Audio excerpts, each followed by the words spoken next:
And I drank and cavorted and looked 15, rode a train to towns beneath the ground where I read obituaries in the rain.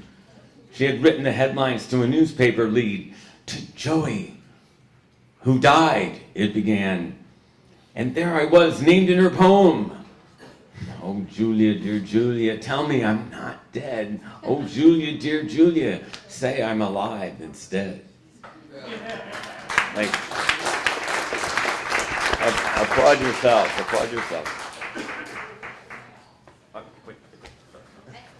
Thank you. And with that, we got through the entire open mic list.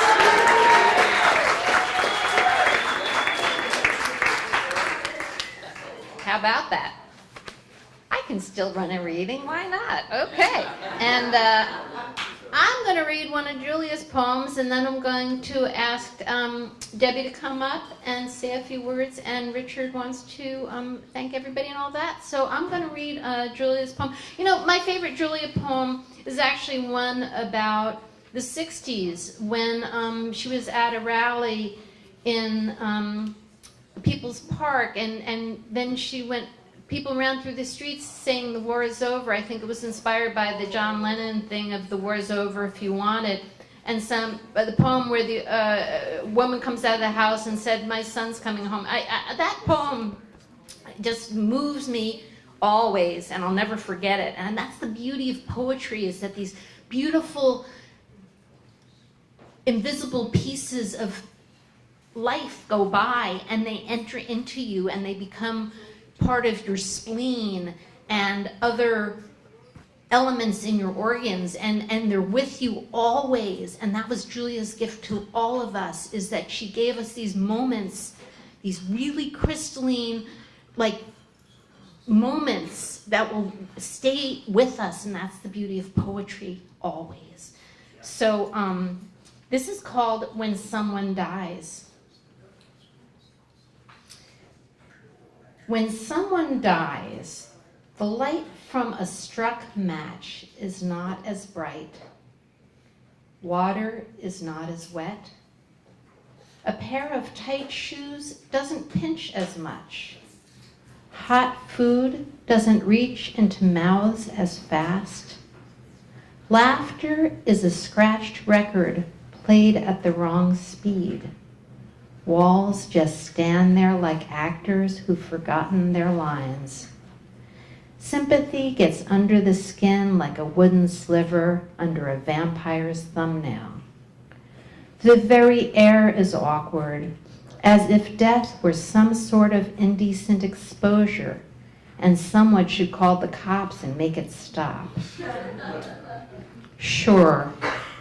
You can remember how she used to look up and nod and be like, sure. Grief and love and despair, all the big emotions that people write books about, come later, and we understand them as much as we expect to. But when someone dies, unscrewing the lid off a tube of toothpaste is much too much trouble. So,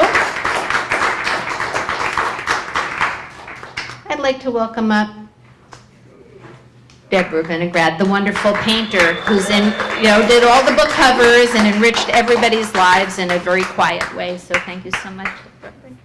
Famous painter. Yeah. Not quite, Chris. Fabulous. Actually, yes. You know, I didn't really know what I wanted to say, but there's a few things that Julie and I came from a really incredible family. My father was a scientist, and he woke up at... Oh my God! Are you okay? Yeah, I'm fine. I'm sorry. That's okay, you didn't hurt me. He woke up every morning eager to go make things better for the world. And he was working on DNA, and he actually won the Nobel Prize and then was in the hospital and died before they could give it to him, which was too bad because they don't give it posthumously. But we grew up in this place of, my father always told me and Julie that if you can see the beauty in the world, you should give something back. And we grew up with that. So we just kind of continued what we had grown up with all this huge love for people and life. And, anyway, so there was that, and that I wanted to share with you because it was really lucky. And I remember I was with her about 6 months ago, and I just looked at Julie and I said, we really came from an incredible place. And she said, yes. Anyway, so that was good. And the other thing is that Julie was funny. She had all this big humanitarian stuff in her, and she put it on the page, but the person wasn't as big as what was in the poetry. And there's something that nobody said in this reading, and it's like, God damn it, Julie, don't do that! And everybody even knows what the hell I'm talking about. She could really be a pain in the butt. At the same time, she was a great poet, and I'm a painter. And The great painter. And my life has consisted for the past 40 years of Julie calling me up and reading me her latest poem. And then I would go paint a painting, and we'd start the whole cycle over again. And we would spend a lot of time listening to the air. Sometimes we'd both be on the phone, and I'd be doing one thing and she'd be doing another, and we'd just kind of be listening to the ether. And we did that together. We did it for a long time. And it informed the creativity, and it opened doors, and I came out of a formal abstract school. So probably I was on my way to New York when I got here to paint rigorous, formal, abstract art. And boy, the most important thing I wanted to say to you guys is that being around poets has completely changed my art and opened up doors that I had no idea existed to worlds that, I mean, I would tell Julie, gee, I opened up the doors for the dead today, and she would just go, oh, that's wonderful.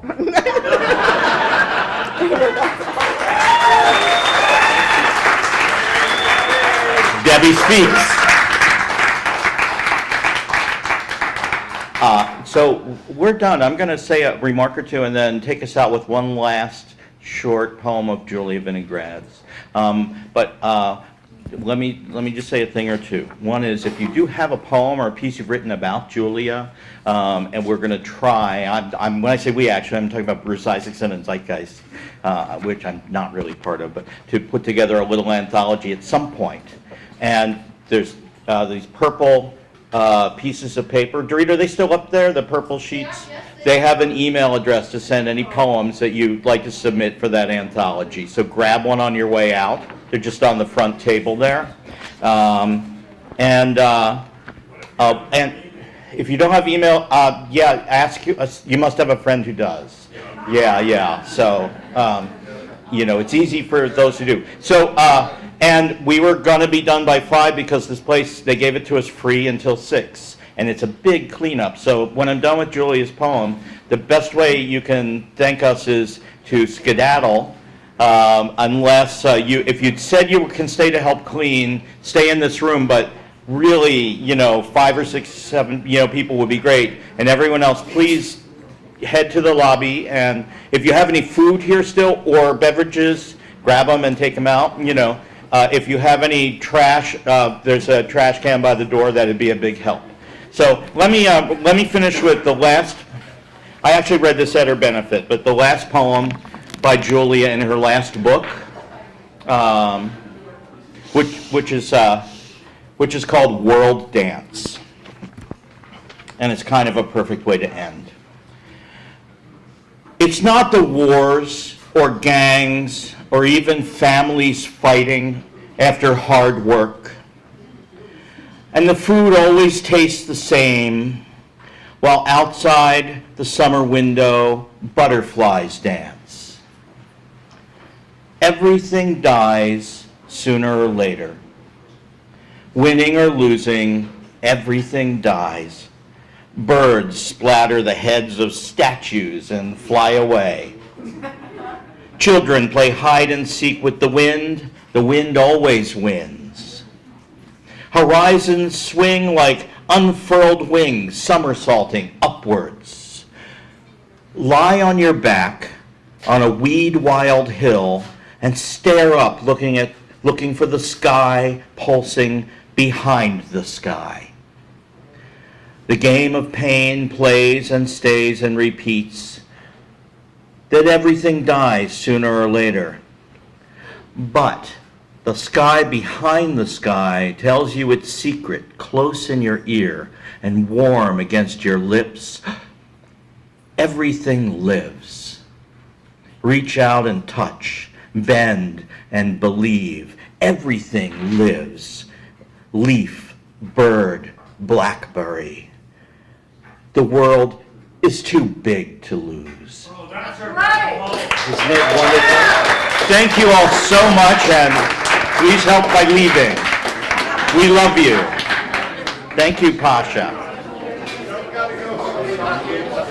I love you. This video will be on YouTube and also Berkeley Community Media Channel 28. Once again, this video will be on YouTube, so the whole world can see it. Thank you. Thank you so much. So I think at some point I just let go of it and walk it out of here.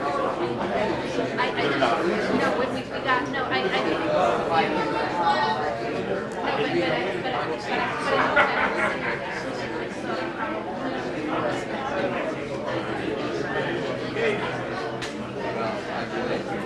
It was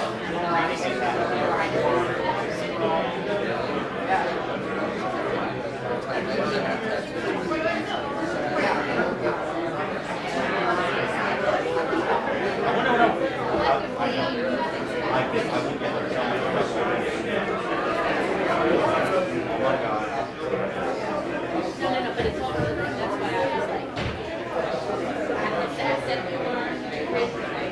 It's on my feet. That's just 5:30. I'm going to leave the mic on so that I can actually, yeah, so, yeah, mostly. But the first thing to do is, besides getting the traffic.